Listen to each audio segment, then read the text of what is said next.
Guillermo Guerín, muy buenos días, che, gracias por estar acá. No, gracias por estar acá en la Pluna 96.7. Y vamos así, digo, pisaste el aire, te metiste antes y hablaste. Digo, te pregunto esto, che, ¿por qué el básquet? Yo soy bahiense. Ah, mira vos. Yo soy bahiense y jugué muchos años al básquet, digamos. Entonces, llego a La Plata y te imaginas que en el año 82... y el básquet aquí se respiraba no tan fuerte como en La Plata. Mis hijos juegan al básquet, entonces veo que hay alguien que habla de deporte. Me parece que el básquet ha dado mucha alegría al país y es hora de que se pongan en agenda en primera línea. ¿Y allá en Bahía dónde jugabas? En Estudiantes. O sea, equipo grosso, el equipo de Cabrera. No, sí, el equipo de Cabrera. El equipo de Cabrera, jugué con Cabrera. ¿Jugaste con mirá vos? Compartí equipo, digamos, y debía estar en primera, ya viniéndome para acá, tenía 18 años. Y el Beto se estaba retirando, así que sí, toqué cerca la gloria. Y digo esto, bueno... Como espectador, no como protagonista, por favor, nadie se vaya a pensar. Contémosle esto a la audiencia, digo, si hubo un grande así histórico en el básquet argentino, ha sido el Beto Cabrera de Estudiante de Bahía Blanca, gloriosas selecciones de la provincia de Buenos Aires, gloriosas selecciones argentinas que iban contra el mundo, bueno, hasta que apareció esto, la década dorada, hasta la generación dorada, hasta que apareció Ginóbili, todo esto. ¿Y de qué jugabas? ¿Que eras alero? Base. Igual que Cabrera. Sí. Igual que Cabrera, era base porque era petizo, digamos, para el promedio de básquet, digamos, ¿no? Sí, 1.85. 1.83, pero siempre fui más petizo del equipo. Bien. Dice, era petizo mientras me mira a mí como diciendo, petizo es una cosa, pero ya enano es otra, ¿viste? Claro. Petizo en el básquet, claro, el universo es ese. Perdón, porque uno en el básquet ve gente, ve la gente así, lo ve a Ginóbili y dice, no es tan alto. Claro, es un tipo de casi 2 metros, lo que pasa es que los otros son de 2 metros 10. Exactamente, claro. Bien, digo así, arrancamos distendido estamos hablando con Guillermo Guerín, el delegado del ASCA, justo ahí como se metió, arrancamos así distendido, digo, bueno, hablando un poquito de básquet, digo, de sus orígenes, así que, digo, hombre que vino de Bahía Blanca, digo, qué lugarcito, digo, a ver, no te lo elegiste, qué lugarcito para nacer. ¿Para nacer? Nacer en los pagos de la nueva provincia de Mazón. Complicado, sí señor. Sí, señor. Pero contá, digo... Por eso siempre digo, los bahienses que venimos a La Plata o que se quedaron en Bahía y somos de izquierda de verdad, porque hay que ser hay que ser guapo para estar, hay que ser guapo. Aunque con poquito sos de izquierda, capaz, ¿no? También está esa variante, totalmente. Che, contanos un poco, digo, bueno, ¿cómo está tu gestión en el ASCA La Plata? Digo, y por lo pronto eso, digo, esto yo más o menos, digo, no lo tengo bien en claro, pero la territorialidad de la delegación es enorme. Es región capital, se le llama, es La Plata, Berisso, Ensenada, Bransen, Magdalena, Punta Indio, Verónica. Es el área que abarca. ¿No llega Florencio Varela? No. En algún momento se pensó, pero no, porque después se abrieron 3 delegaciones en todo el conurbano y Florencio Varela pertenece al conurbano sur. Bien, ¿y cómo estamos? Y estamos, la verdad, con mucha actividad. Esta charla va a estar dirigida seguramente a un sector muy particular, que es el sector vinculado al medio de radios, digamos, ¿no? Porque hasta que se destrabe la gran intriga nacional respecto de la ley de medios que hoy está en manos de la Corte, lo que le toca al AFCA y le va a seguir tocando es empezar a delinear políticas sólidas de ordenamiento de las frecuencias y de poder lograr tener cierta previsibilidad en un sector que viene muy desordenado. En La Plata en particular estamos frente y me lo avisaron cuando me ofrecieron hacerme cargo de la coordinación, es la región más conflictiva de la Argentina. Entendiendo conflictiva a la cantidad de radios que se superponen y a la superpoblación de frecuencias ocupadas por sobre lo que debiera ser un ideal de plan técnico. Estaríamos casi en el doble de las radios que en algún momento, que no va a ser muy lejano, tendrá que reducirse o sintetizarse a cerca de la mitad. A ver, te digo esto, yo lejos voy a estar de decir hay que cerrar las radios. No hay que cerrar. Digo, lo que me parece, a ver, no sé si acá en La Plata hay una locura, que es que todo el mundo quiere que se escuche su FM en toda la ciudad. Y en realidad, si uno ve algunos modelos, como puede ser el modelo americano, hay FMs que son de 10 cuadras por 10 cuadras. Son la FM de la preparatoria, la FM del barrio tal. Está bien. lidiás con que hay otras que van a tener, que se van a escuchar más, pero me parece que si se llegara a eso podría haber lugar para todas, ¿no? No sé, en realidad la ley de medios... Por ahí te meter un brete al decir eso. No, para nada, porque parece que esta es una charla que hay que empezar a tener, que yo estoy teniendo generalmente en reuniones en la oficina, digamos, y cuando se da la oportunidad de tenerla al aire está bueno también, porque el oyente también tiene que entender por qué cuando va en el auto empieza escuchando una radio y llega a Berizo escuchando otra, digamos, o a ninguna de las que quiere porque están tapadas en determinadas zonas, y eso no es bueno, ni para el oyente ni para el emprendedor, digamos. No, a mí digamos, la ley de medios genera un marco muy sólido desde el punto de vista de los objetivos que de algún modo la fundamentan, y tienen que ver con la pluralidad de voces y con la pluralidad en todos los sentidos de la palabra, no solo de lo que tiene que ver con las opiniones, sino con la cantidad de radios que tiene que haber en cada región, las tipologías, las radios comunitarias, las radios que persiguen el lucro y las radios que no tienen como objetivo la rentabilidad. Eso es cuestión de armonizar intereses, entender qué pasa en el territorio en términos reales. Nosotros le agregamos, por ser parte de este gobierno que tiene como obsesión principal la lucha por la redistribución del ingreso, le agregamos el costado de lo que vendría a estar en el mundo del desarrollo económico, vinculado al mundo de radios y de audiovisual. Y tenemos como meta que en La Plata y en la región que me toca a mí coordinar, tanto las comunitarias como las comerciales cohabiten en el universo territorial sin tener que imaginar que hay una radio que se escucha a 15 cuadras y otra a 15 cuadras más allá, digamos. Parece que la modernidad hoy, si bien es bueno la idea de la radio propaladora, de la radio del barrio, está bueno porque te arraiga, te afianza. Me parece que la pluralidad también está en que esa misma radio que le habla por ahí un sector de la sociedad más vulnerable, también sea escuchada por los sectores más concentrados de la sociedad. Esto es, ahí se mezcla, digamos, yo siempre digo, los límites que va armando una sociedad, una ciudad bipolar, que a veces son físicos, desde hasta la 31 el metro cuadrado vale tanto y desde la 31 al fondo vale menos. Esos límites el aire radiofónico no lo respeta. Por lo tanto, las producciones de contenido, los contenidos políticos, ideológicos, sociales o culturales de un emprendimiento comunicacional deberán ser escuchados incluso pasando a la frontera de los country.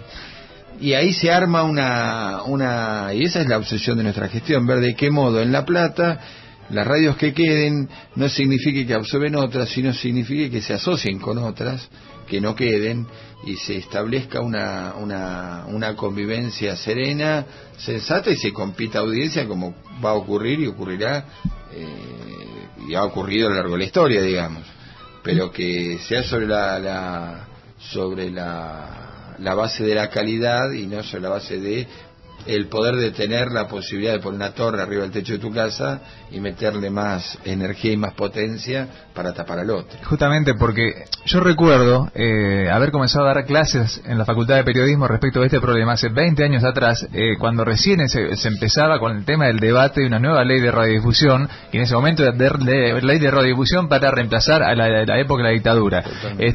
Y justamente el sentido político y el sentido político profundo que tiene la ley de medios, por ahí se redujo a Clarín sí, Clarín no, desinversión sí, desinversión no, y la cuestión de fondo que estás planteando con esto de herencia de la década del 90, es decir, yo tengo mucha guita, soy un cojudo bárbaro, conseguí una antena muy grande y puse guita, la pongo arriba de mi edificio, transmito y mato al resto de las radios que hay alrededor, no importa porque tengo guita, después hablo con alguien que en definitiva me apruebe la licencia porque ya tengo mucha plata, por algo invertir en la antena y ya es un derecho adquirido, no me lo pueden quitar y los mato al resto.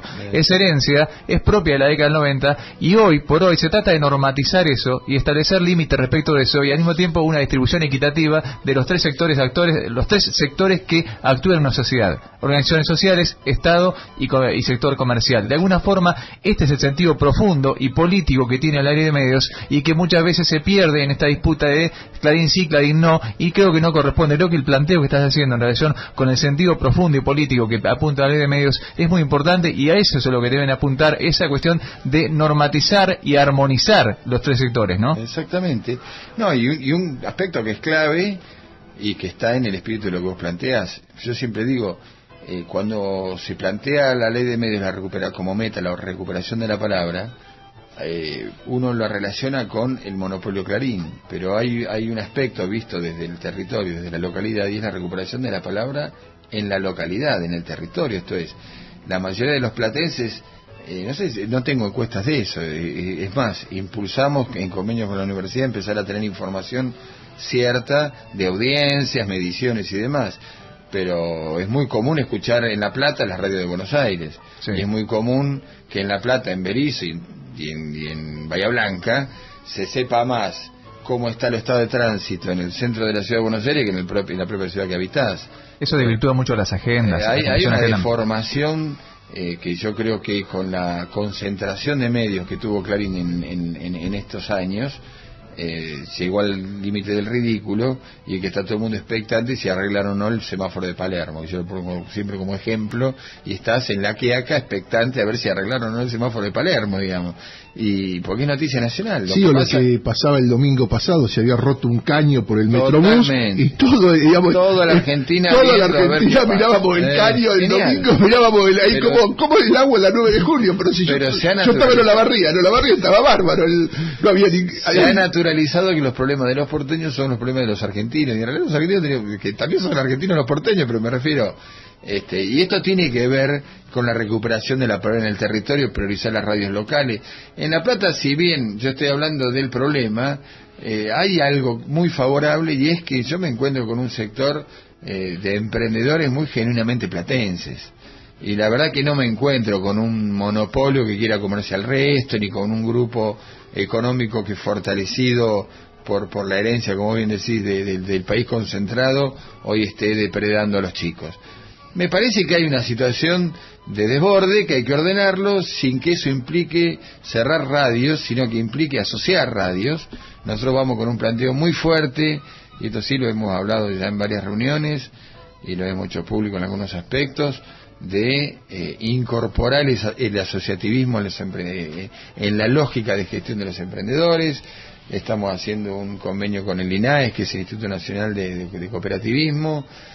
Desde allí ha surgido, desde la gestión del gobierno nacional, ha surgido una experiencia que no es muy conocida, pero que el Grupo Clarín, por ejemplo, y esto es independiente de la ley de medios, tiene que ver con la disputa económica y con el acceso al papel, se ha creado una federación de cooperativas de medios gráficos, alimentada por diarios locales chicos y revistas de distintos lugares del país, para poder competir o acceder a precios razonables de papel. Se ha conformado una UTE de empresas gráficas, de imprenteros, que tiene una de ellas es Ferrograf, que es una cooperativa de La Plata muy conocida, para poder discutir licitaciones grandes en el Estado Nacional y el Estado Provincial. Esto es, se ha ido constituyendo determinados niveles de poder en el mundo del asociativismo, que ha demostrado que juntos, así vos tengas tu radio, vos tengas tu emprendimiento y el otro tenga el de él, con marcos de asociativismo, vos podés competir incluso con los grandes. Y esa es una idea que nosotros queremos discutir con el sector, en donde vas a tener muchos que van a tener su frecuencia y otros que van a entender que lo mejor que les toca en este nuevo esquema es producir contenidos. Recién hablaba con un compañero que estaba yéndose, que no me acuerdo el nombre, que trabaja en el mundo del automóvil. Claro, el programa que viene a las 3 de la tarde que acá. Viene que están ustedes. Y la verdad que me parece que ese tipo de emprendimiento tienen que derivar en producción de contenido específico del mundo del automovilismo, digamos. Y después puede ocurrir que tenga un programa a las 3 de la tarde aquí, que quedó con la frecuencia, y puede tener los domingos a la mañana en otra radio, digamos. Porque me parece que sostener una radio 24 horas para un emprendedor no es fácil, y va a ser más simple si hay producciones de contenidos locales que estén alimentando esas licencias. Pero vamos a un sector obviamente alimentado por un modelo de desarrollo económico expansivo que hoy disfruta la Argentina, y que de algún modo los grupos corporativos quieren ponerle un pie, pero que es irremediable que continúe. Por lo tanto, me parece que es un momento para el sector de periodistas, para los emprendedores de radio y de televisión, porque cuando se destrabe el problema de la monopolización en el grupo Clarín y se empiece a abrir otras opciones de cable u otras opciones de señales, incluso con mayor presencia del Estado como a través de la TVA, también va a haber muchas pantallas que llenar. Entonces la verdad que hoy es un día es un ciclo inmejorable para los profesionales de la comunicación en todas sus versiones. Lo que ocurre es que hay que cambiar la idea de que yo quiero laburar para Clarín o yo quiero laburar para tal empresa. Hay que constituirse en emprendedores, y en eso el Estado les va a dar una mano muy grande, porque es una apuesta muy grande a la diversidad en serio, lo que genera la ley de medios. Bien, para cerrar este bloque, digo, justo vos lo tocaste, tema televisión, digo, ahí, digo, ¿cómo estamos? Digo, hay algunos canales como QM que están funcionando, hay algunos que, caso Sindicato Obra Sanitaria, que tienen todos, que ya tienen todo armado esperando que se abra la licitación que se ha venido prorrogando, sí, que se abra la licitación para presentarse como, ahí como canal, porque le corresponde como sindicato canal comunitario. Y esto vos bien lo decías, tenemos ahí un problema, que multicanal, cablevisión multicanal, después no los quieren poner en la grilla o los ponen en el 1000 y pico, ¿no? O sea, en el caso de lo que estás hablando no los ponen. Y eso es grave. QM, vos lo nombraste, es un emprendimiento local que después de mucho esfuerzo y que ha entendido quien lo lleva adelante los beneficios de la ley de medios, ha invertido, ha desarrollado su potencial. Hoy es un canal de la provincia de Buenos Aires. Hay una resolución del AFCA que de algún modo lo legitima, lo legaliza frente a los cableros. Hoy está en 70 distritos de la provincia de Buenos Aires desarrollando sus productos, que son cableros del interior, básicamente cooperativas eléctricas que se han mudado al mundo de la comunicación y demás, en Bahía Blanca, en Mar del Plata, y los platenses no lo podemos ver porque tenemos una sola opción o dos con el satelital, me refiero al sector privado, y no hay modo de que Cablevisión le dé el lugar que el AFCA le otorgó, como no hay modo en otras miles de situaciones que Clarín se niega a la existencia del AFCA. Esto va a estar en instancias judiciales en breve, así como ya estuvo incluso el abono que pagamos los platenses en Cablevisión de La Plata, y yo creo que en muy poco tiempo va a haber novedades importantes en relación al tema. No, es muy terrible, digo, lo que vos estás diciendo, digo, porque Clarín es el medio que continuamente se queja y tiene un montón de voceros, tanto institucionales como políticos, que la República, las instituciones... Es una máquina de incumplir leyes. Claro, y después, digamos, o sea, el gobierno de Cristina es una dictadura, y después ellos no cumplen ninguna ley, digo. Ninguna, una máquina inmejorable de incumplir normas, leyes y sentidos comunes. Lo que pasa es que como tienen tantos micrófonos y tanta pantalla, que te marean, te parece que ellos son el Estado, un Estado paralelo. ¿sí? Un Estado paralelo, pero que como es la pantalla y la virtualidad lo que define los límites del Estado, pareciera que todos somos ellos, digamos, no sé cómo dice el jingle. Pero es una máquina fenomenal de incumplir normas, resoluciones del AFCA, definiciones judiciales, con un equipo jurídico que está incluido incluso por miembros de la Corte, o sea que estamos discutiendo con un poder de verdad. Pero que es irremediable que esto se resuelva, digamos, o sea, tardará más, menos, la pelea mayor como las pequeñas peleas que están dando entre otros, el caso de QM en La Plata, digamos, ¿no? Y nosotros, mientras tanto, seguimos conversando con Guillermo Guerín, que yo decía, delegado del ASCA. Bueno, ya hemos hablado bastante del tema comunicacional, que da para hablar muchísimo más.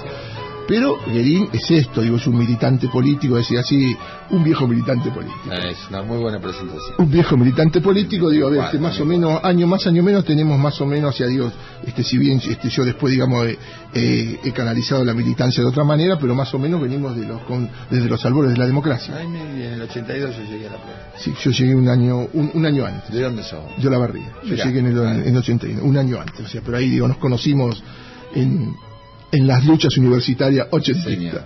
Ahí nos conocimos. Pero entonces digo, Guerin hoy de hecho fue candidato a intendente en la última elección por Nuevo Encuentro, por el sabatelismo.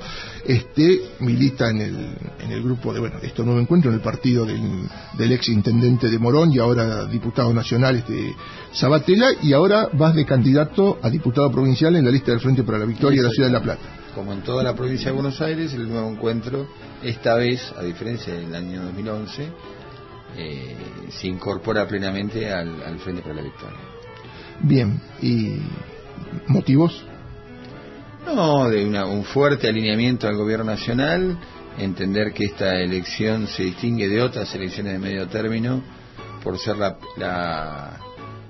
una elección en donde las distintas medidas de gobierno que se han ido tomando y las políticas públicas que se impulsaron han generado un cimbronazo en el sistema político y están empezando de algún modo a diseñar estrategias de desviar a la Argentina de este rumbo de cara al 2015, y es clave que el gobierno salga muy fortalecido de esta elección para poder discutir la profundización de este rumbo del 2015 en adelante. La presidenta fue muy clara cuando planteó la década ganada necesita otra década más para que la Argentina definitivamente deje en el olvido a la década del 90 y de la concentración económica. Interesante contexto en el cual esto se da, ¿no? Porque sectores que venían siendo más locales o que tienen su origen primario en cuestiones más locales, como el de Nuevo Encuentro, y que se van acercando hacia el gobierno nacional, se terminan ya encolumnando definitivamente lo que es el gobierno nacional y conforman el Frente para la Victoria. Y aquellos que primariamente nacieron dentro del Frente para la Victoria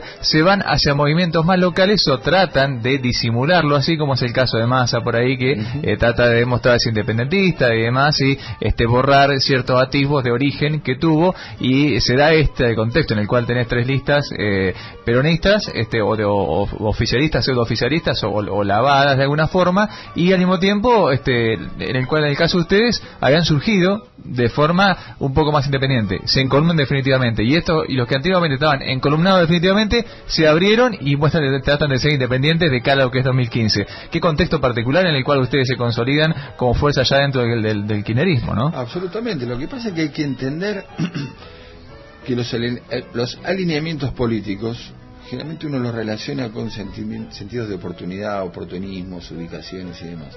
Y en realidad los sistemas políticos se constituyen sobre la base de programas políticos, programas de gestión, objetivos que uno le ofrece a la Argentina, u objetivos que le ofrece en un sentido o en otro. Y el kirchnerismo lo que ha logrado es impulsar un programa de gobierno que ha generado un realineamiento definitivo del sistema político. Entonces es muy difícil que un radical de nuestra edad, de los que estamos hablando, de al menos lo que vivimos en la década del 80, y haya sido alfonsinista en la década del 80, haya visto cómo los grupos económicos lo voltean a Alfonsín, el sistema político se olvida de él, lo esconde y genera el menemismo que destruye el país durante 10 años. Quien vivió ese proceso, es muy difícil que hoy no relacione la embestida que está sufriendo Cristina por los grupos económicos, porque este país ya lo vivió. Entonces, ¿cómo un dirigente alfonsinista, un militante, un ciudadano alfonsinista de la década del 80, de 50, 60 años, no va a votar o a apoyar al gobierno de Cristina? O como en mi caso, que yo milité en el Partido Intransigente, siempre milité en los bordes del sistema político, más en la izquierda, pero la verdad es que si uno piensa la política de derechos humanos, la política del elemento latinoamericano, la política redistributiva, la política respecto del nombramiento y modificación plena de los jueces de la Corte, que incluso estamos teniendo algunos problemas, pues son jueces que nadie puede discutir, digamos, su origen democrático, que fueron banderas durante cuántos años del movimiento social, el movimiento popular. Hoy son realidades. Muy bien, la asignación universal por hijo, eso reordena el sistema político. O sea que Nuevo Encuentro, en el caso nuestro, que tanto nosotros, o yo en particular, como el propio Martín Sabatella, tiene orígenes en su militancia de izquierda, centroizquierda, izquierda democrática, pero desde allí, hoy te terminás encontrando adentro del kirchnerismo, sin tener que hacer demasiadas acuerdos políticos. Si vos sos fiel a tus convicciones, tenés que estar de este lado. Y uno puede pensar que lo mismo le está pasando a Massa en el otro sentido, porque el origen de Massa público y visible es el kirchnerismo, pero sus orígenes militantes es el liberalismo de derecha en la Argentina, y creo que en algún punto es honesto, volviendo a sus orígenes. Lo que tendría que ir a fondo y decirlo, no balbucear errores menores del gobierno para justificar un enfrentamiento, una ruptura electoral. Me parece que el sistema político va al sinceramiento. Y bueno, nosotros creemos que nos toca estar por corriente histórica. Digo, fuiste candidato a intendente por el zapaterismo en la ciudad, ahora sos candidato a diputado provincial por la ciudad. Bueno, ¿cómo ves la ciudad?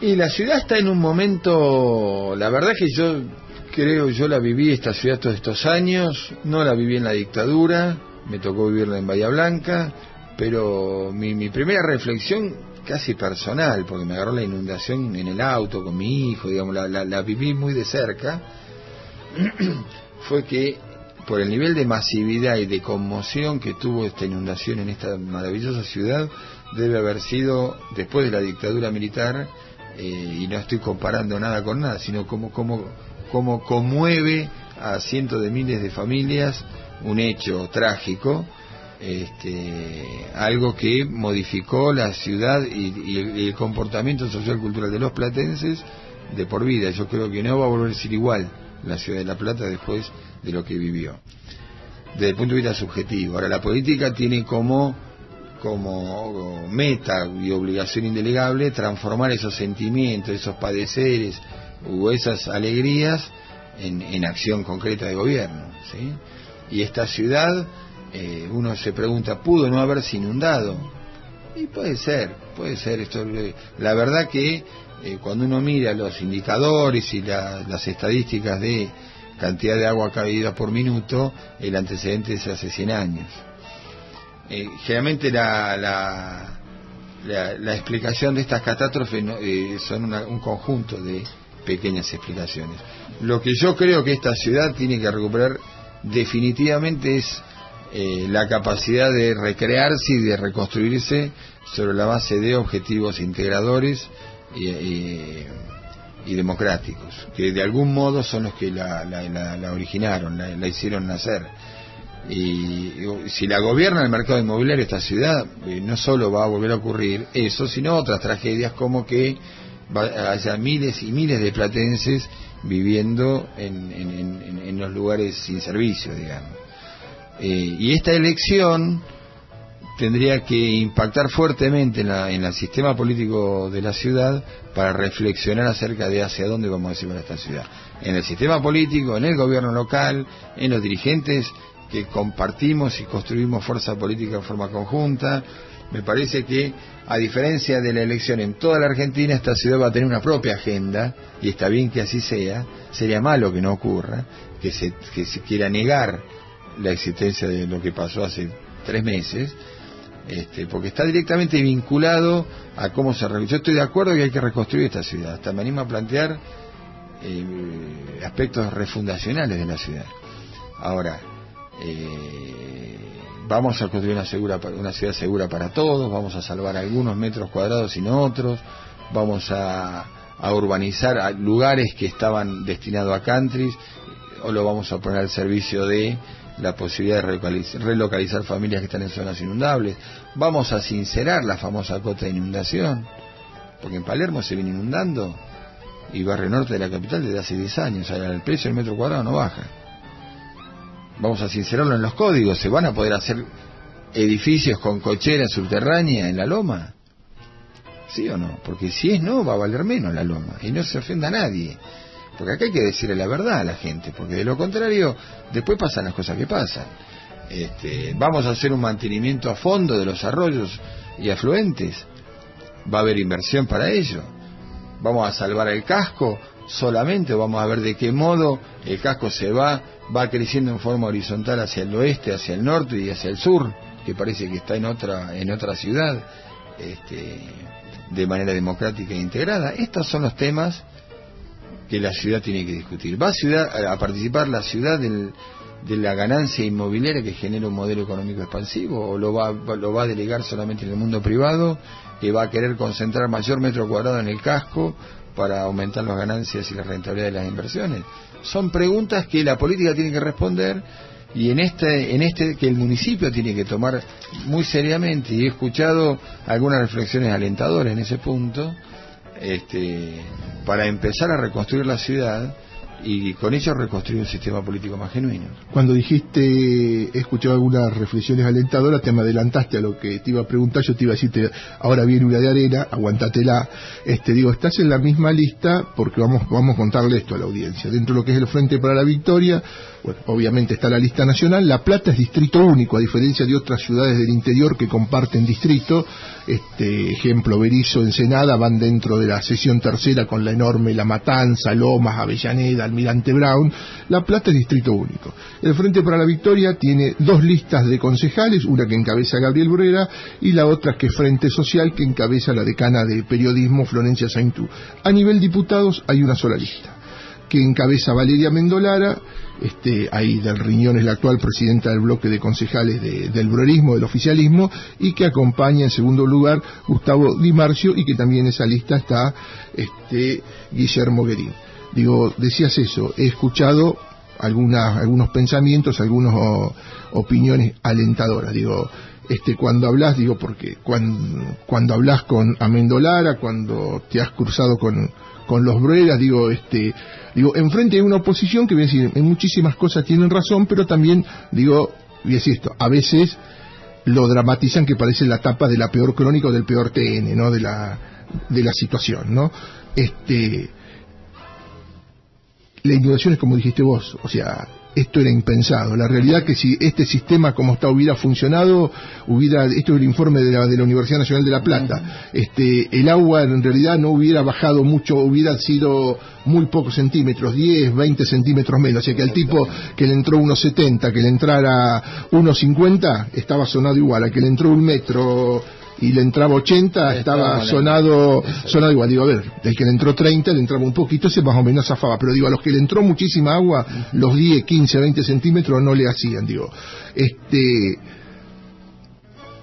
Bruera tiene ahí todo un eslogan de refundación de la ciudad, digo, el eslogan que está usando ahora, digo, como marketing publicitario municipal y marketing de campaña. Digo, cuando hablas con ellos, digo, vos ves, digo, bueno, algo decías, digo, ves la voluntad, digo, de avanzar en algunas cuestiones para eso, refundar la ciudad, porque en realidad ahora hay que, para evitar esto, hay que refundar la ciudad en un montón de aspectos. Y más allá de lo que pueda hablar en lo personal, es lo que he escuchado como posición pública, digamos. Me parece que he escuchado reflexiones, digamos, ¿sí? Me parece que lo que pasa es que a mí me parece que el debate político ya no sirve más, el debate político que trabaja maniqueamente echando la culpa al otro y el otro defendiéndose de la culpa que le echa el de más allá, digamos. Me parece que, y mucho más cuando hay situaciones límite como la que vive esta ciudad. Hoy lo que vale son las propuestas concretas. Y esto no es una verdad de perogrullo lo que yo digo, es o salimos a contar la dimensión de esta tragedia y con eso hacemos política, o salimos a denunciar la culpa que tiene no sé quién, o salimos a decir, mire muchachos, esto se arregla de este modo. Nosotros humildemente creemos que se arregla de este modo, ¿sí? Y a mí me parece que le haría muy bien al sistema político y a los platenses que le pongamos la lupa a cuál es la idea que tiene cada uno. Porque vos hacías referencia, y yo fui candidato a intendente, y la verdad que nosotros, en una elección muy austera, desde el punto de vista de logística y demás, instalamos algunos temas, y entre ellos el problema del desarrollo urbano en la ciudad de La Plata, ¿sí? Y lo cierto es que cuando yo hacía debates con los otros candidatos a intendentes, me sentía medio en soledad en relación a qué imagina, porque lo que pasa es que cuando uno habla de desarrollo urbano a veces se pelea incluso no solo con desarrolladores, porque el desarrollo urbano tiene el desarrollador urbano, el mercado inmobiliario, tienen como aliados principales e invisibles a los propietarios, y muchas veces es muy feo decir la verdad. Porque si yo te digo, vos tenés una casa acá, en esta esquina, en esta manzana, en 61 y 12, y yo digo, mirá muchachos, acá no podemos hacer edificios, porque se densifica demasiado la zona, porque los servicios no dan, porque la ciudad tiene que crecer horizontalmente. Ocurre que si hoy se pueden hacer 12 pisos, tu casa que está en planta baja vale el valor potencial del negocio inmobiliario que está el valor de tu terreno, ¿sí? Entonces vale 200, 300 mil dólares, un 10 por 30 en esta zona. Ahora, si yo digo, no, acá se pueden hacer 4 pisos, chicos, por esto, porque te explico, porque viene un arquitecto, urbanista y te dice no sé qué, entonces tu vivienda vale un tercio. ¿Y vos te vas a enojar conmigo? ¿Vas a asociarte a pensar una ciudad para tus hijos o vas a pensar en el valor de tu vivienda? Decime la verdad. Digamos, uno termina pensando en el valor de la vivienda. Obviamente, es como el que tiene 100 mil dólares y se pone contento porque el dólar hoy vale 20 pesos. Y no se da cuenta que el país donde él vive, donde viven sus hijos, se cae a pedazos, pero y el único que importa son sus 100 mil dólares ridículos que se le van a prender fuego en la mano cuando salga del micromundo en donde está. Bueno, esto pasa lo mismo en el tema urbano, exactamente lo mismo.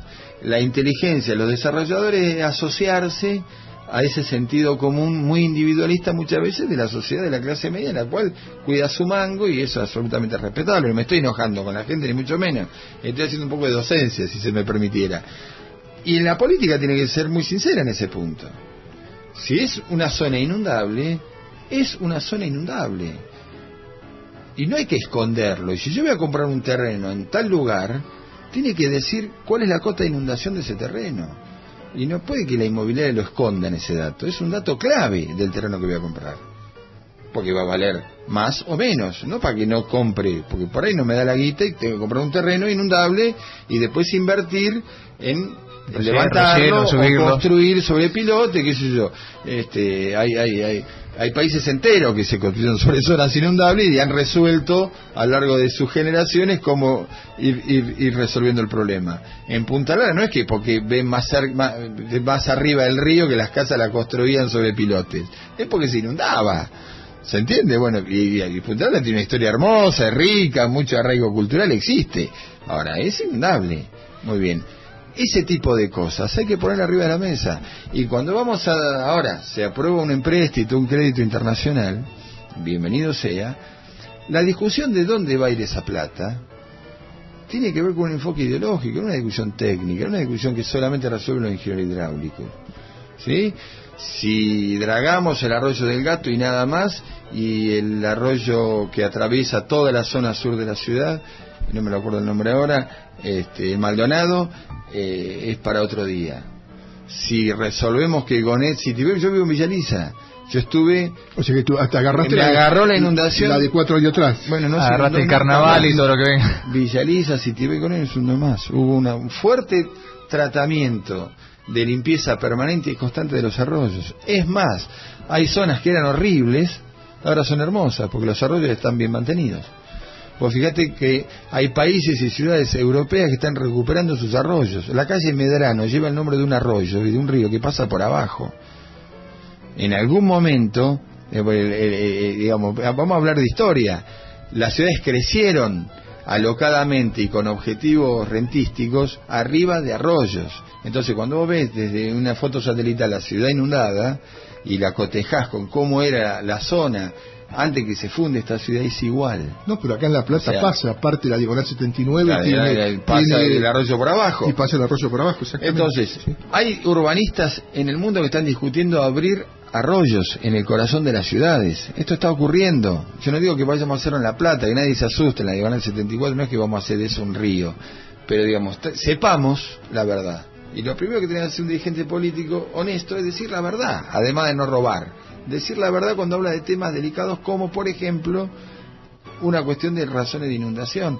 Refundar la ciudad también significa, entonces, repensar cuáles son las prioridades. Si las prioridades son de la población, no son iguales que las prioridades del mercado inmobiliario. Eso lo tienen que entender todos los dirigentes políticos.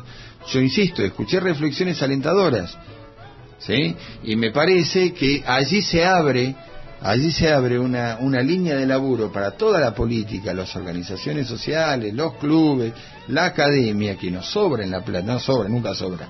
Tenemos mucha sapienza, mucha facultad, mucha universidad, que se pongan a pensar seriamente en cómo se construye o se aprovecha esta terrible oportunidad trágica para que la ciudad de La Plata no tenga dentro de algunos años que andar compitiendo, como pasa hoy, en que el metro cuadrado de tierra de Olmos, que antes tenía el valor de la capacidad de producir tomate, hoy tiene el valor de la capacidad de asentar countries. Y esto es una cosa que está ocurriendo hoy y que está íntimamente ligado a esto que estamos hablando. Y eso es una discusión que tiene que dar la ciudad. Y son decisiones principales y secundarias que tienen que tomar los municipios. Nadie piensa en la ciudad que no sea un municipio. Esto es así.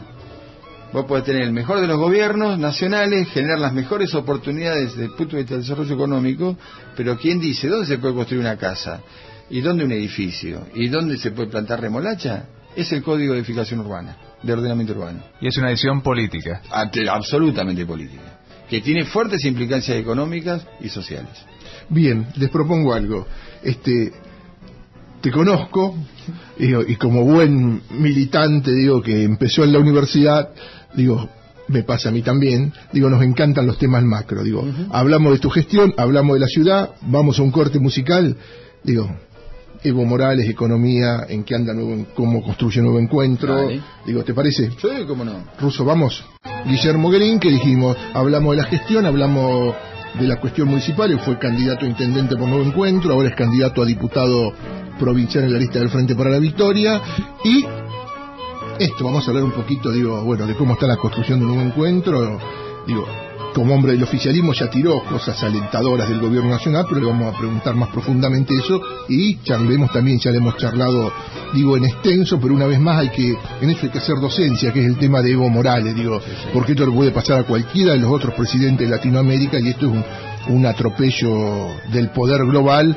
Sí, bueno, a este negrito, a este indiecito lo jodemos, pero la pueden joder a Cristina, al mismo Brasil, que se ha hecho que ahí hagan bestial la situación, también le puede pasar. Pero vamos por parte, ¿cómo está Nuevo Encuentro? ¿Cómo está la construcción provincial de Nuevo Encuentro, la construcción nacional? En capitales también. Estamos bien.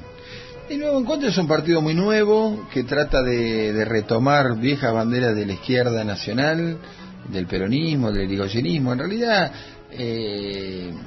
yo cuando hablaba del sinceramiento del sistema político también impacta en todos los que hacemos política, y que de algún modo estamos aferrados a un puñado de convicciones que son innegociables, Y Nuevo Encuentro me parece que hizo un esfuerzo enorme, Martín particularmente, desde el punto de vista político y demás. Fue una gran apuesta nuestra la de incorporarnos plenamente a este proceso. Vos te acordás que nosotros en el año 2009 competimos con Néstor. Sí, que más de uno, voy a decir así, que más de uno, incluido el jefe de gabinete de la provincia de Buenos Aires, Alberto Fernández, se los recuerda a muerte, permanentemente, ¿no? A modo de acusación. Lo que ocurre es que el jefe de gabinete de la provincia de Buenos Aires tiene que saber perfectamente que la gente no nace de repollos. Ni Martín Sabatella vivía en Claromecó y un día fue intendente de Morón.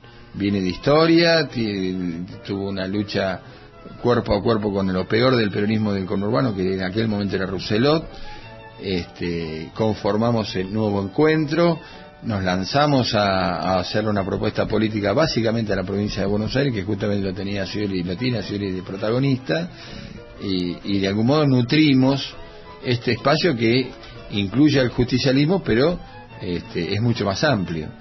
Y esto es parte de la pluralidad del kirchnerismo. Por lo tanto, Nuevo Encuentro hoy, para responder la pregunta, está presente en 100 distritos de la provincia de Buenos Aires con bastante fuerza. Hemos constituido algunas experiencias electorales que van a dar que hablar, como el caso de Florencio Varela, que estamos incluso dentro del Frente para la Victoria en la provincia, pero como Nuevo Encuentro en la tira local, discutiendo a Pereira el sentido del municipio. Lo está mismo ocurriendo en Ituzaingó, en Hurlingham. Nuevo Encuentro es una fuerza que vino para quedarse. Lo que va a ser difícil es ubicarla en la tradición de la centroizquierda que ha adoptado hoy. No estamos en la interna entre Carrió, Terraño Prat Gay. Y Pino, y Prat Gay. Digo, podríamos... Pino lo queremos como como parte de nuestra historia, pero bueno, creo que se equivocó. Podríamos encontrarlo como parte de la izquierda nacional, como parte de aquello que fue el FIP, o como aquel frente, nosotros éramos dos chicos que jugábamos, ahí hubo un frente muy interesante, que fue aquel el de Alén de Sueldo, podríamos encontrarlo en esa tradición, ¿no? Puede ser, lo que pasa es que con un peronismo gobernando la Argentina, en el sentido que la izquierda históricamente soñó. Entonces eso modifica todo, digamos, porque en algún momento uno podría recordar la renovación peronista en la década del 80, pero no, es mucho más profundo, y en un ciclo histórico que te envuelve y te enlaza y te asocia irremediablemente a Latinoamérica. Entonces me parece que cada fenómeno histórico tiene una explicación mucho más compleja que la de fronteras adentro, digamos. El kirchnerismo incluye al peronismo, conduce al peronismo e incluye a sectores que no venimos del peronismo y refunda un movimiento político. Y me parece que yo a veces me siento más peronista que muchos que dicen ser peronistas, y nunca estuve afiliado al Partido Justicialista, pero desde el punto de vista programático no existiría los hospitales, las escuelas, los pisos de conciencia cívica, ciudadana y de derechos que hoy existe en la Argentina, muchísimo más alto que cualquier país de Latinoamérica y del tercer mundo, si no hubiese existido el gobierno de Perón, digamos. Y eso lo pensé toda la vida. Hoy aparece con más contundencia, porque estamos renaciendo en Latinoamérica y estamos viendo desde dónde arranca Bolivia, desde dónde arranca el propio Brasil, desde el punto de vista de la conciencia. Vos fijate los conflictos que tiene Brasil hoy, que yo creo que son maravillosos, y es maravilloso cómo está reaccionando el gobierno, que es para detenerse en ese conflicto en Brasil. Es una nueva clase media que irrumpió gracias justamente a las políticas activas e integradoras del gobierno petista.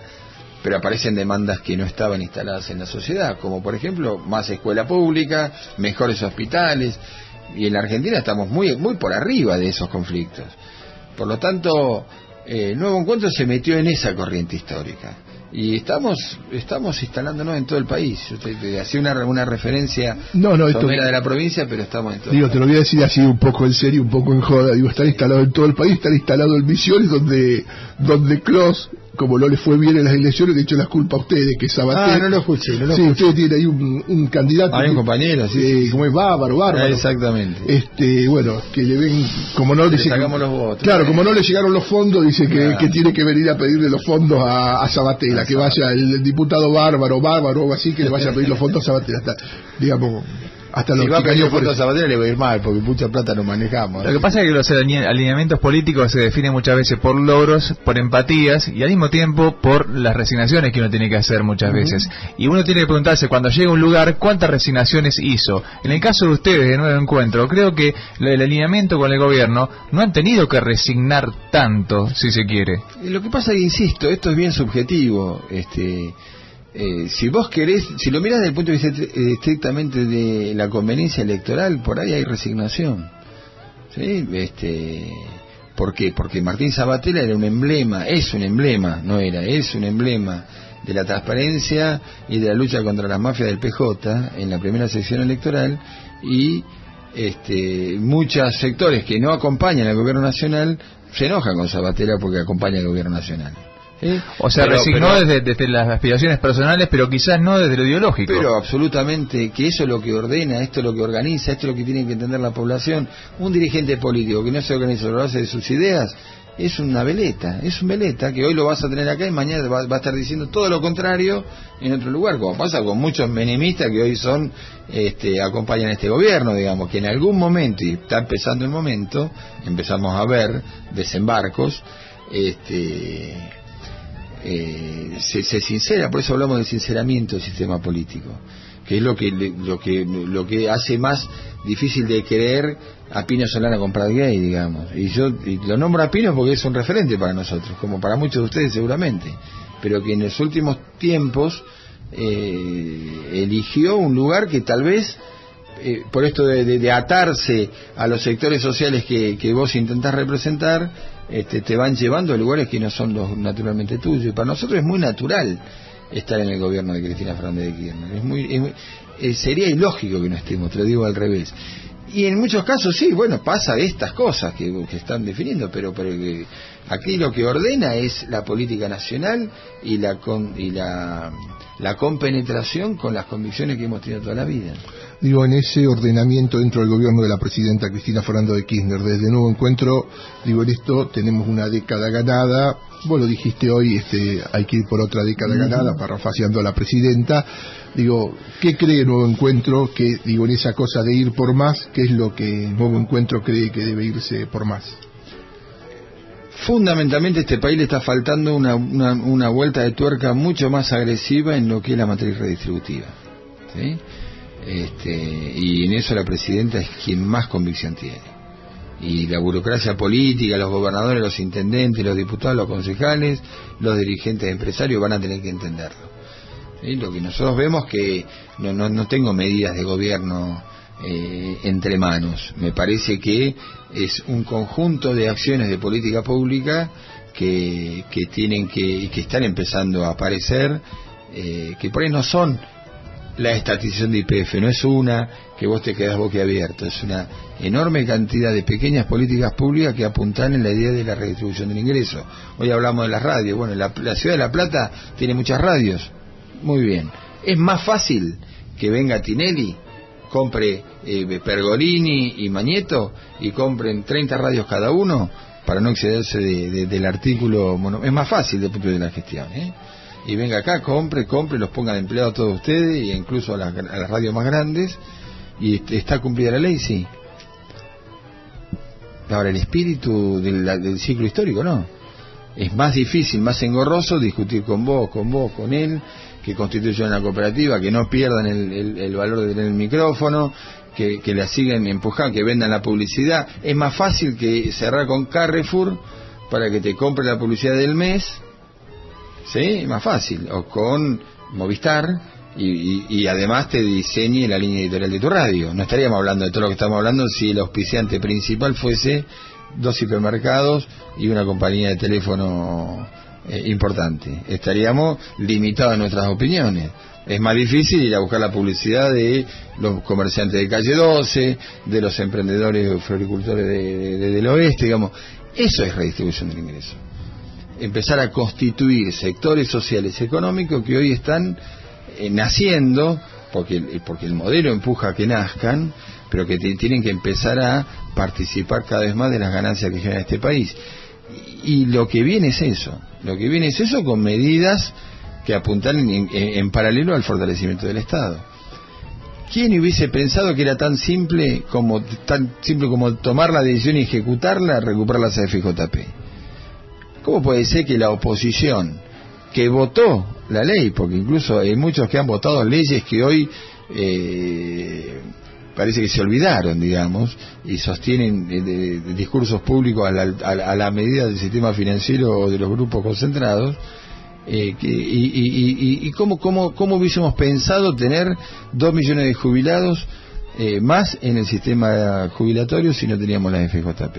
¿Qué pasaba con la plata de los aportes jubilatorios de los trabajadores hasta que pasaron a manos del Estado? Eran ganancias multimillonarias de los bancos. Esas son medidas completamente redistributivas que han fortalecido al Estado y que te ha permitido la asignación universal, el plan Procrear, una enorme cantidad de situaciones que eran impensables en este país. ¿Qué hace falta? Tierra para construir vivienda. Vos tenés el financiamiento que no tenías. ¿Hace cuántos años no tenemos acceso al financiamiento para construir una vivienda? Bueno, ahí están los municipios. Entonces, el rol de los municipios y de las provincias. Hay que entrar a discutir tierra urbana para que los laburantes, pibes de 20, 30 años, puedan comprarse un terreno. Si un terreno es carísimo, es inaccesible para uno que gana incluso 7 mil pesos por mes.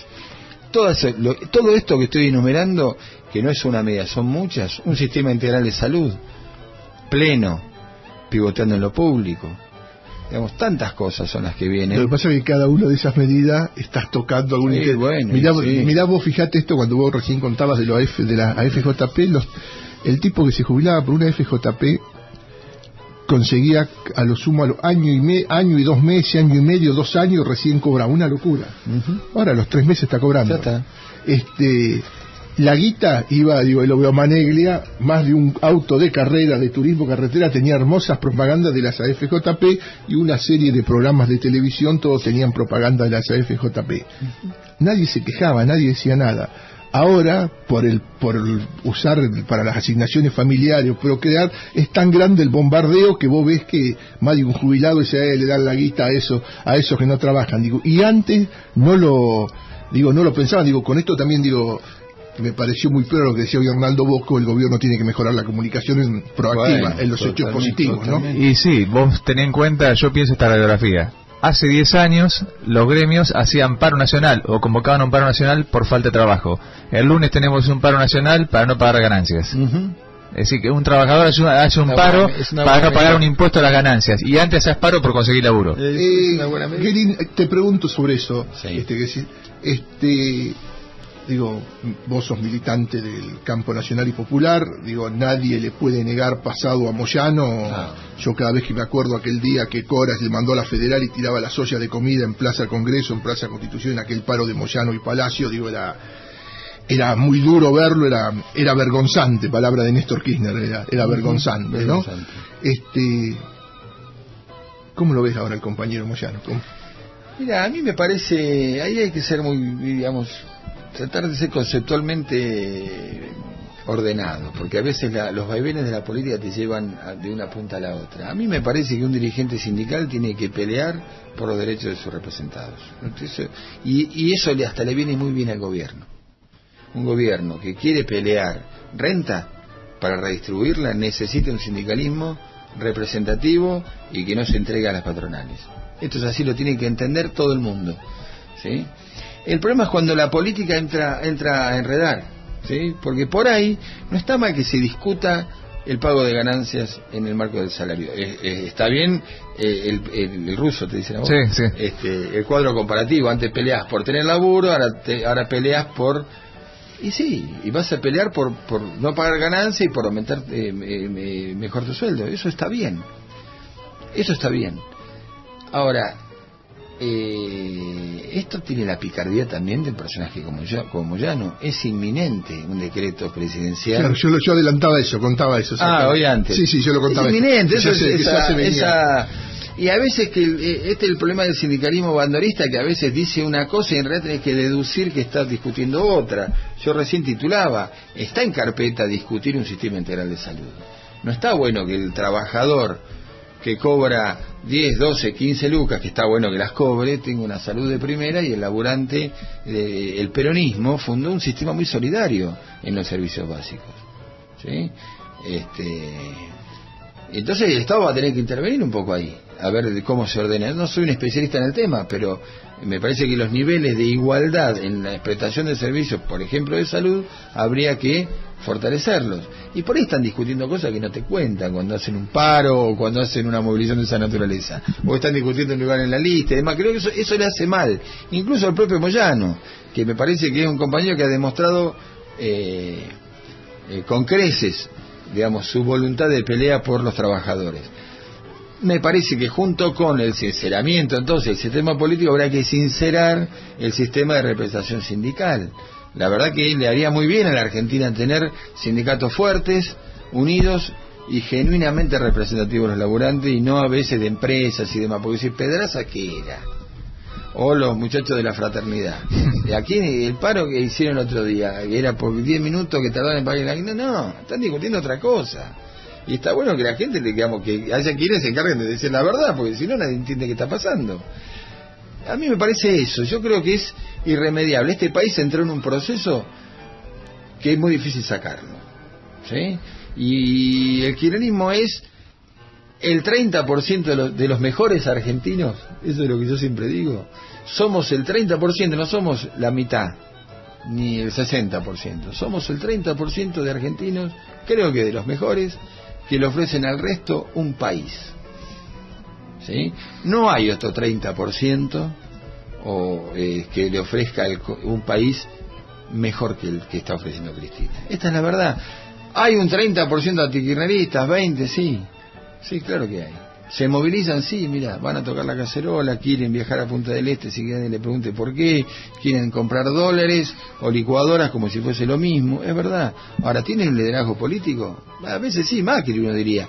¿Le ofrecen al otro 70 un país?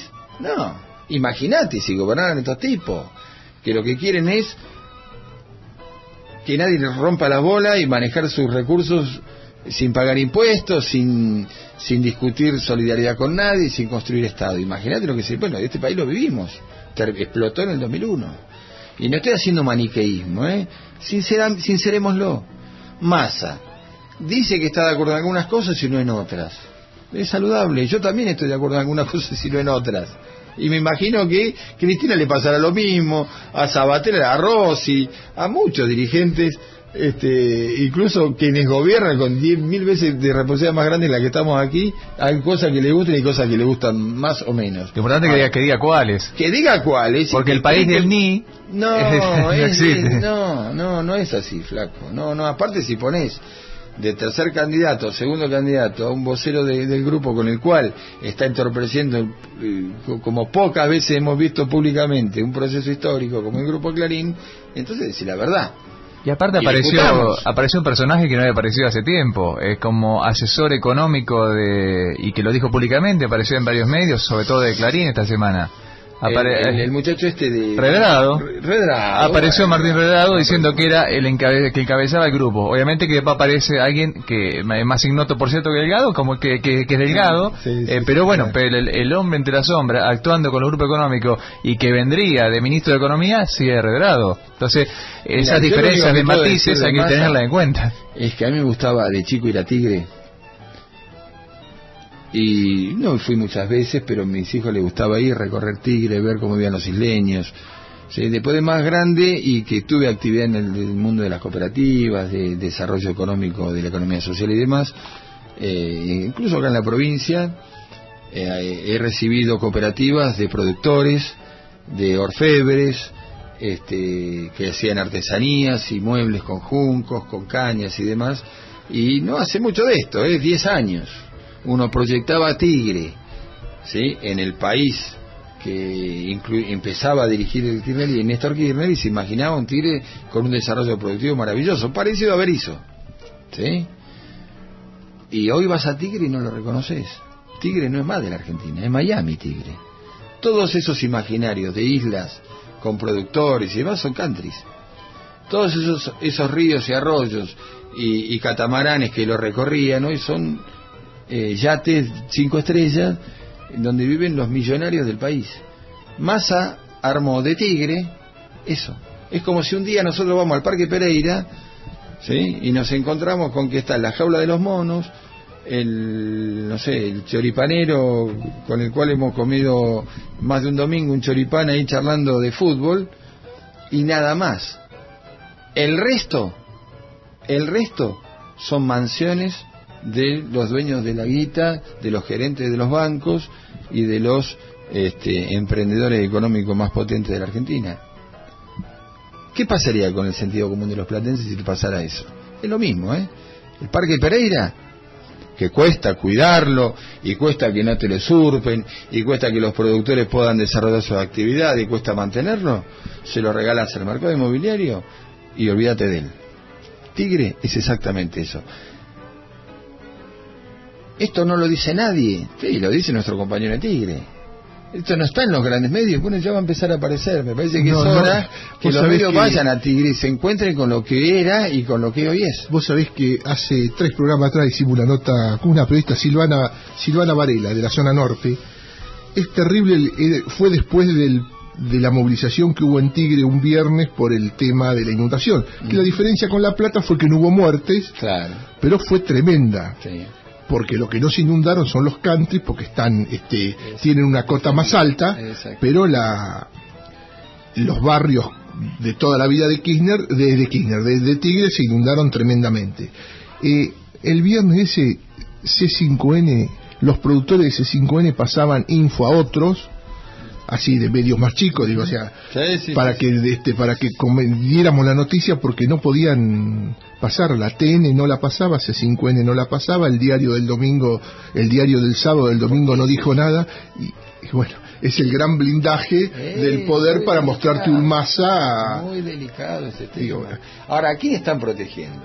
¿A Massa o a los desarrolladores inmobiliarios? Nos están protegiendo Massa, ellos mismos. Claro, Massa no es Massa. Exactamente. Bueno, para ir cerrando, Dale.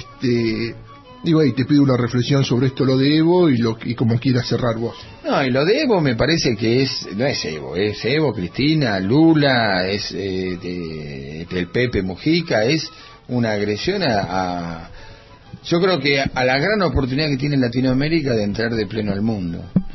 De pleno en los términos que Latinoamérica quiere entrar, porque Latinoamérica siempre participó del mundo, vendiendo sus recursos naturales y generando ganancias multimillonarias en los países centrales. Me parece que es una acción defensiva más que ofensiva la que toma Europa. Creo que Europa está en un gran problema, ¿sí? Creo que Europa tendría que mirarse a sí mismo y advertir que si Hitler no ganó la guerra, ¿sí?, bueno, la está ganando Merkel, que tiene los mismos objetivos que Hitler, pero sin ínfulas fascistas ni nazis, pero sí con ínfulas terriblemente depredadoras. Y eso lo está discutiendo la izquierda europea. Yo tengo acceso a determinada información y participo de algunos debates, porque es lo que está pasando en el viejo continente, y está actuando como le corresponde actuar en función de su estructura histórica, colonialmente. Digamos esto, antes de despedirte, porque esto la gente no lo sabe y acá nos venden esa economía de mercado. Sí. El 52% del Producto Bruto alemán es del Estado alemán. No hay duda. El tema es que el Estado alemán el propio Estado funciona como una empresa, entonces tiene que llevarse puesto a todos para seguir absolutamente. No es un Estado que hace equilibrio. El Siemens, los bancos son del Estado alemán. Totalmente. O sea, esa es la realidad alemana. En alianza con la burguesía financiera que está asentada en Europa y está recuperando su lugar en el mundo a fuerza de bayonetas, a fuerza de estas barbaridades y a fuerza de un profundo ajuste en su propia población. Europa tiene un problema, porque aparte de un problema demográfico, los europeos históricos tienden a desaparecer e irrumpen los hijos de los marroquíes y de las distintas colonias africanas que se mudaron a sus países dominantes. Entonces, cuando uno mira, y estas son reflexiones para hacer, cuando uno mira a una selección de fútbol, de básquet o de cualquier deporte francesa, está llena de negros. Y cuando uno mira una película francesa que añora el mayo francés, son todos blancos, no hay ni un negro. Entonces, ¿qué pasa? Es como que nosotros estemos hablando entre nosotros y nos olvidemos que en los últimos años aumentó la población de compatriotas bolivianos, de paraguayos y demás, pero bueno, algo de eso hacemos. Vos lo buscás en la tele y no están, digamos. Bueno, sí, los pero europeos pero te parás en la esquina de 1 y 49, digamos que hay un barcito donde yo sé parar, y ves y que del Colegio Nacional absolutamente no son todos blancos, pero salen claro, más de un hijo, como dijiste vos, de compatriota. Bueno, Merkel dijo hace un año, Merkel, yo lo leí en titular en Clarín, y más o menos como lo mismo que vos estás contando de Tigre, no lo leí en ningún otro lado más, ni siquiera una polémica. Merkel dijo: los europeos tenemos que entender que fracasó la sociedad multicultural. Lo dijo Merkel, no lo dijo Hitler. A confesión de parte. A confesión de parte. Europa está viviendo eso. Guillermo, gracias por venir, gracias por charlar con nosotros. Vamos tratando de hacerte más fácil la despedida. A ver si el señor Capocha te saca una sonrisa así, Maneglia. Antes que lo despida Capocha, le comento que ganó Argentina el básquet. Vamos bien, muy buena noticia. Juega mañana con China, si quiero 8:30 de la mañana lo llamo. Listo, ok. El domingo 8:30 de la mañana, el martes juega la final con China igual. Muy bien. Capocha. Muy bien, Bueno, actualidad, chiste inteligente lo que voy a tirar, estamos levantando el nivel en este programa. Traemos invitados de nivel, no podemos bajar la calidad del chiste. Me parece muy bien. Chiste actual, atención. Maestra le dice al alumno: atención, Carlitos, pase al frente, por favor. Siempre lo agarro usted de ejemplo, ¿no? Pasa Carlitos, dice: Carlitos, escríbame y pronúnciame la palabra oso en el pizarrón. ¿Cómo no? Escribe oso. Bueno, vamos de nuevo. Póngame la palabra casa en el pizarrón, escríbala y pronúnciala. Caza. Bueno, Carlitos, la última oportunidad que le doy, y presten mucha atención, ¿sí? OSA. OSA. Muy bien. Escriba. OSA. Bueno, Carlito, escúcheme una cosa. En su casa, sus padres no le remarcan, no le enseñan, no le han dado una educación paralela a la que le damos en el colegio. ¿Qué hace su padre? Sí, mi padre es gerente de tarjeta naranja. Muy bueno. Que no entendió que la propaganda. Es un chiste que va a durar una semana. Es de nivel. Es un nivel que creo que valgo.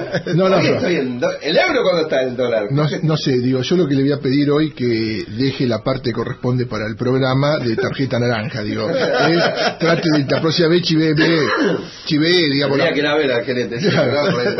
Guillermo, muchísimas gracias. Gracias a ustedes. Vamos a la música.